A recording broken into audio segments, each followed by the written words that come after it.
जय राम जी की। श्री वाल्मीकि रामायण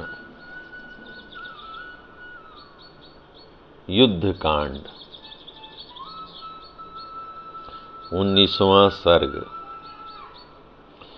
विभीषण का आकाश से उतरकर भगवान श्री राम के चरणों की शरण लेना। पूछने पर रावण की शक्ति का परिचय देना और श्री राम का रावण वध की प्रतिज्ञा करके विभीषण को लंका के राज्य पर अभिषिक्त कर उनकी सम्मति से समुद्र तट पर धरना देने के लिए बैठना। इस प्रकार श्री रघुनाथ जी के अभय देने पर विनयशील महाबुद्धिमान विभीषण ने नीचे उतरने के लिए पृथ्वी की ओर देखा। वे अपने भक्त सेवकों के साथ हर्ष से भरकर आकाश से पृथ्वी पर उतर आए। उतरकर चारों राक्षसों के साथ धर्मात्मा विभीषण श्री रामचंद्र जी के चरणों में गिर पड़े। उस समय विभीषण ने श्री राम से धर्मानुकूल युक्ति युक्त समयोचित और हर्षवर्धक बात कही। भगवन, मैं रावण का छोटा भाई हूं। रावण ने मेरा अपमान किया है। आप समस्त प्राणियों को शरण देने वाले हैं, इसलिए मैंने आपकी शरण ली है। आपने सभी मित्र धन और लंकापुरी को मैं अपने सभी मित्र धन और लंकापुरी को छोड़ आया हूं। अब मेरा राज्य, जीवन और सुख सब आपके अधीन है। विभीषण की ये वचन सुनकर श्री राम ने मधुर वाणी द्वारा उन्हें सांत्वना दी और नेत्रों से मानो उन्हें पी जाएंगे इस प्रकार प्रेम पूर्वक उनकी ओर देखते हुए कहा, विभीषण, तुम मुझे ठीक ठीक राक्षसों का भला बल बताओ।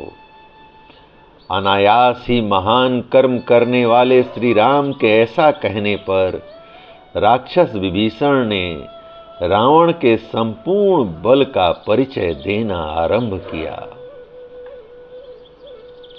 राजकुमार ब्रह्मा जी के वरदान के प्रभाव से दसमुख रावण केवल मनुष्यों को छोड़कर गंधर्व, नाग और पक्षी आदि सभी प्राणियों के लिए अवध्य है।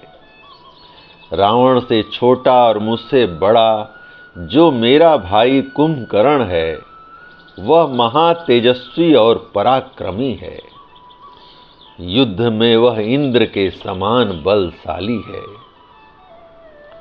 श्री राम रावण के सेनापति का नाम प्रहस्त है। शायद आपने भी उसका नाम सुना होगा। उसने कैलाश पर घटित हुए युद्ध में कुबेर के सेनापति मणिभद्र को भी पराजित कर दिया था। रावण का पुत्र जो इंद्रजीत है, वह गोह के चमड़े के बने हुए दस्ताने पहनकर अवध्य कवच धारण करके हाथ में धनुष ले जब युद्ध में खड़ा होता है, उस समय अदृश्य हो जाता है। रघुनंदन, श्रीमान इंद्रजीत ने अग्निदेव को तृप्त करके ऐसी शक्ति प्राप्त कर ली है कि वह विशाल व्यूह से युक्त संग्राम में अदृश्य होकर शत्रुओं पर प्रहार करता है।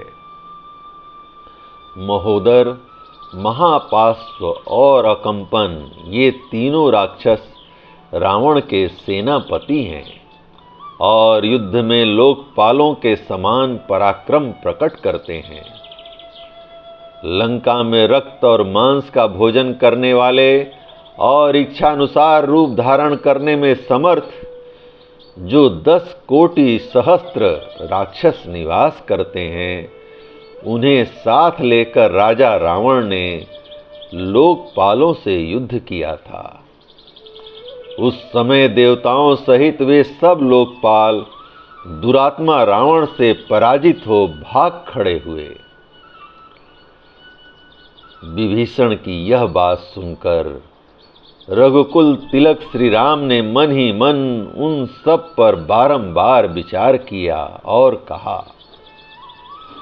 विभीषण, तुमने रावण के युद्ध विषयक जिन जिन पराक्रमों का वर्णन किया है, उन्हें मैं अच्छी तरह जानता हूं।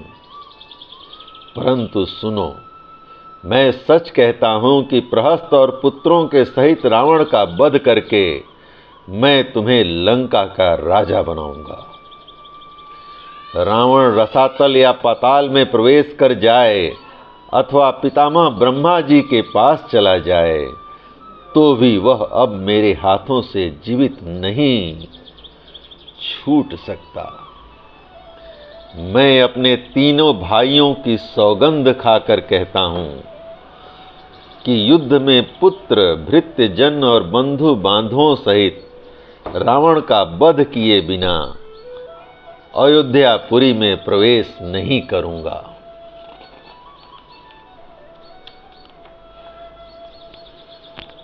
अनायास ही महान कर्म करने वाले श्री रामचंद्र जी के ये वचन सुनकर धर्मात्मा विभीषण ने मस्तक झुकाकर उन्हें प्रणाम किया और कहा, प्रभो, राक्षसों के संहार में और लंकापुरी पर आक्रमण करके उसे जीतने में मैं आपकी यथाशक्ति सहायता करूंगा तथा प्राणों की बाजी लगाकर युद्ध के लिए रावण की सेना में भी प्रवेश करूंगा।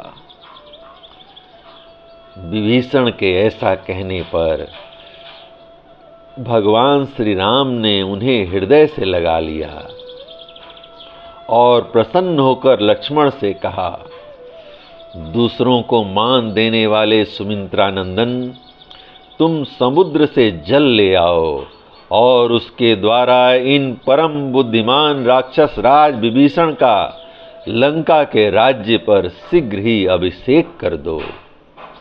मेरे प्रसन्न होने पर इन्हें यह लाभ मिलना ही चाहिए।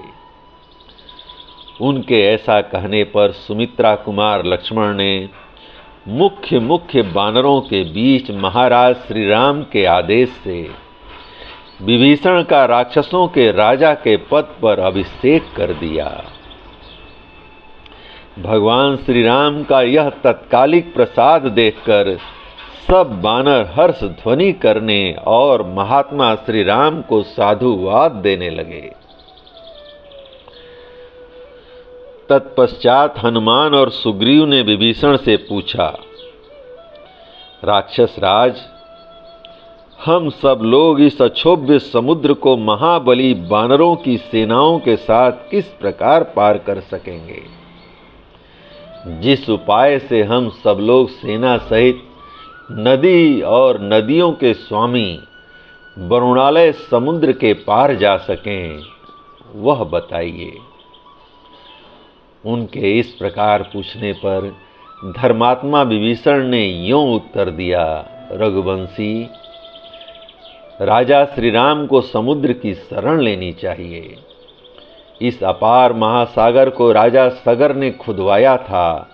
श्री रामचंद्र जी सगर के वंशज हैं, इसलिए समुद्र को इनका काम अवश्य करना चाहिए।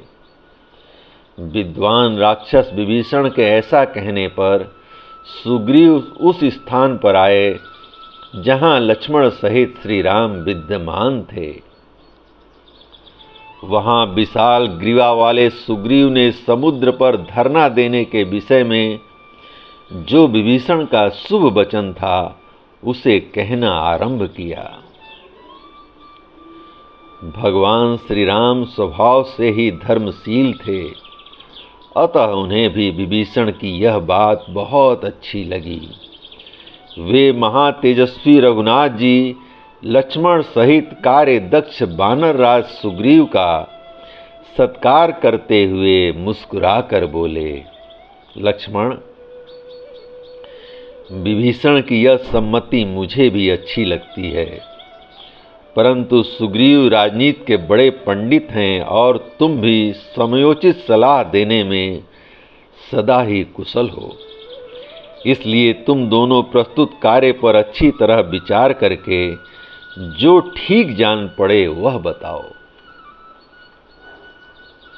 भगवान श्री राम के ऐसा कहने पर वे दोनों वीर सुग्रीव और लक्ष्मण आदर पूर्वक बोले, पुरुष सिंह रघुनंदन, इस समय विभीषण ने जो सुखदायक बात कही है वह हम दोनों को क्यों नहीं अच्छी लगेगी।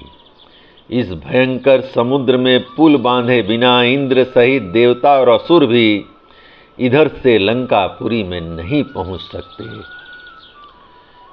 इसलिए आप सूरवीर विभीषण के यथार्थ वचन के अनुसार ही कार्य करें।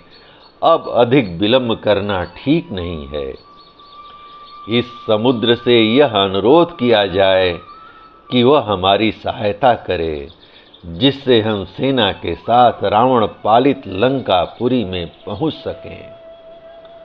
उन दोनों के ऐसा कहने पर श्री रामचंद्र जी उस समय समुद्र के तट पर कुश बिछाकर उसके ऊपर उसी तरह बैठे जैसे वेदी पर अग्नि देव प्रतिष्ठित होते हैं। जय राम जी की।